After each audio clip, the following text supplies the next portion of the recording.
നിങ്ങൾക്ക് എല്ലാവർക്കും മിസാസ് കിച്ചണിലേക്ക് സ്വാഗതം. ഞാൻ ശോഭിത. നമ്മൾ ഇന്ന് ഉരുളക്കിഴങ്ങ് വെച്ചിട്ടൊരു വടയാണ് ഉണ്ടാക്കാൻ പോകുന്നത്. ഇതിന് ഒട്ടും സമയം ആവശ്യമില്ല, കാരണം നമ്മൾ ഉരുളക്കിഴങ്ങ് പുഴുങ്ങാതെ പച്ചയ്ക്കാണ് വട ഉണ്ടാക്കാൻ എടുക്കുന്നത്.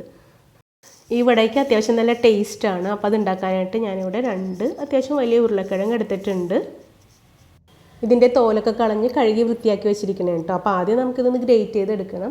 അപ്പോൾ കുറച്ച് നീളത്തിലും കനത്തിലും വേണം ഗ്രേറ്റ് ചെയ്തെടുക്കാനായിട്ട്. നമുക്ക് 2 വിധത്തിൽ ബജി ഉണ്ടാക്കാം. ഞാനിവിടെ ഉരുളക്കിഴങ്ങിൻ്റെ സ്റ്റാർച്ച് കളഞ്ഞിട്ടാണ് ബജി ഉണ്ടാക്കുന്നത്. ഇനി സ്റ്റാർച്ച് കളയാതെയാണ് ബജി ഉണ്ടാക്കുന്നതെങ്കിൽ അവസാനം നമ്മൾ എല്ലാ ചേരുവ എടുത്തതിന് ശേഷം ഇതുപോലെ ഗ്രേറ്റ് ചെയ്താൽ മതി ഉരുളക്കിഴങ്ങ്. അല്ലെങ്കിൽ ഇതിനകത്തൊരു കറ പോലെ പിടിക്കുമല്ലോ, ഒരു കളർ ചേഞ്ച് ഉണ്ടാകും.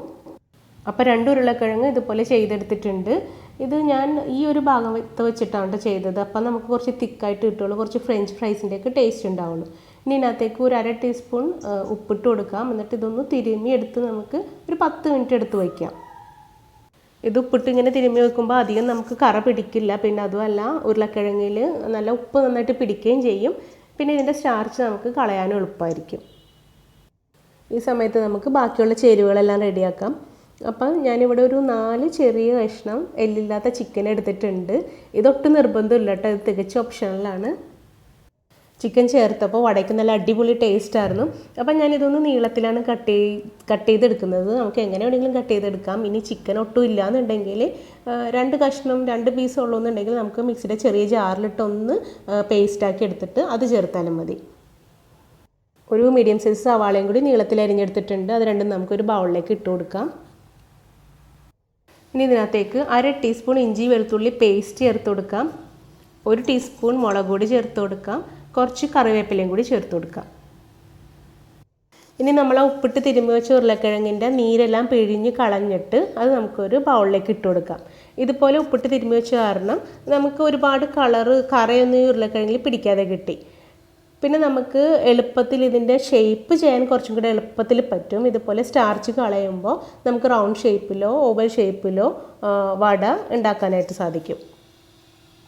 ഇനി നമ്മൾ സ്റ്റാർച്ച് കളയാതെയാണ് എടുക്കുന്നതെങ്കിൽ ഈ സമയത്ത് ഉരുളക്കിഴങ്ങ് ഗ്രേറ്റ് ചെയ്ത് ചേർത്താൽ മതിയാവും. അല്ലെങ്കിൽ ഉരുളക്കിഴങ്ങിൽ നമ്മൾ സ്റ്റാർട്ടിങ്ങിൽ തന്നെ ഉരുളക്കിഴങ്ങ് ഗ്രേറ്റ് ചെയ്ത് വെച്ചിട്ടുണ്ടെങ്കിൽ അതിനകത്ത് കറ പിടിക്കും. അപ്പോൾ ഈ സമയത്ത് ഗ്രേറ്റ് ചെയ്ത് ചേർത്താൽ മതിയാവും കേട്ടോ.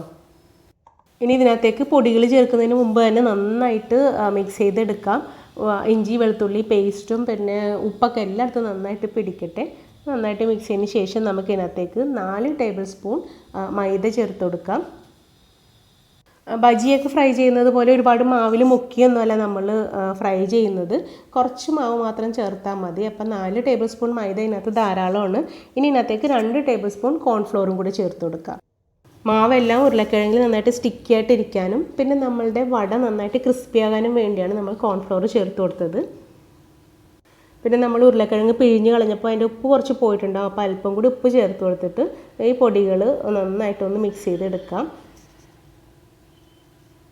കൈവച്ച് തന്നെ ഇത് നന്നായിട്ടൊന്ന് കുഴച്ചെടുക്കാം. അപ്പോൾ നന്നായിട്ട് ഇതെല്ലാം കുഴച്ചെടുത്തിട്ടുണ്ട്. ഇനി നമുക്ക് ഇഷ്ടമുള്ള ഷേപ്പിലാക്കിയിട്ട് ഇത് ഫ്രൈ ചെയ്തെടുക്കാം. ഞാനിവിടെ കുറച്ച് ഓവൽ ഷേപ്പിലാണ് ഇതാക്കിയെടുത്തത്. എന്നിട്ട് നമുക്ക് കുറച്ച് കട്ടിയിലോ അല്ലെങ്കിൽ കനം കുറച്ചോ നമുക്ക് ഇഷ്ടമുള്ള പോലെ നമുക്ക് ഫ്രൈ ചെയ്തെടുക്കാം. അപ്പോൾ അതിന് വേണ്ടി കുറച്ച് ഓയിൽ ചൂടാക്കാൻ വെച്ചിട്ടുണ്ട്. നന്നായിട്ട് ഓയിൽ ചൂടായിട്ടുണ്ട്. നമുക്ക് ഓരോന്നിനകത്തേക്ക് ഇട്ട് കൊടുക്കാം. സ്റ്റാർച്ച് കളയാതെയാണ് പൊട്ടാറ്റോ ഫ്രൈ ചെയ്യുന്നതെങ്കിൽ ചൂടോടുകൂടി കഴിക്കേണ്ടി വരും, അല്ലെങ്കിൽ അത് പെട്ടെന്ന് തണുത്തു പോകാൻ സാധ്യതയുണ്ട്. അപ്പോൾ നമുക്ക് മീഡിയം ഫ്ലെയിമിൽ ഇതെല്ലാം ഫ്രൈ ചെയ്തെടുക്കാം. അപ്പോൾ ഒരു ഭാഗം ചെറുതായിട്ട് മുരിഞ്ഞു വരുമ്പോൾ തന്നെ മറിച്ചിട്ട് കൊടുക്കാം. അപ്പോൾ ഇതിൻ്റെ ഉള്ളിലൊക്കെ നമുക്ക് പെട്ടെന്ന് വേവെത്തും, കരിഞ്ഞൊന്നും പോവാതെ തന്നെ വേവെത്തും. അപ്പോൾ മറുഭാഗം ഒരുവിധം നന്നായിട്ട് മുരിഞ്ഞതിന് ശേഷം വീണ്ടും നമ്മൾ ആദ്യം ഇട്ട വശം ഒന്നും കൂടെ മൊരിയിച്ചെടുക്കണം. അപ്പോൾ നമ്മുടെ ചിക്കനൊക്കെ നന്നായിട്ട് വെന്തിട്ടുണ്ടാവും. നല്ല അടിപൊളി ടേസ്റ്റാണ് ഈ വട. നിങ്ങളെല്ലാവരും ഇതുപോലെ ഒരു പ്രാവശ്യമെങ്കിലും ഉണ്ടാക്കി നോക്കണം. എന്നിട്ട് നിങ്ങളുടെ അഭിപ്രായങ്ങളും നിർദ്ദേശങ്ങളും എന്നെ കമൻറ്റ് ബോക്സിൽ അറിയിക്കണം. ഈ വീഡിയോ ഇഷ്ടമായാൽ ഈ ചാനൽ സബ്സ്ക്രൈബ് ചെയ്യാനും ഈ വീഡിയോ ലൈക്ക് ചെയ്യാനും ഷെയർ ചെയ്യാനും മറക്കരുത്. Thank you.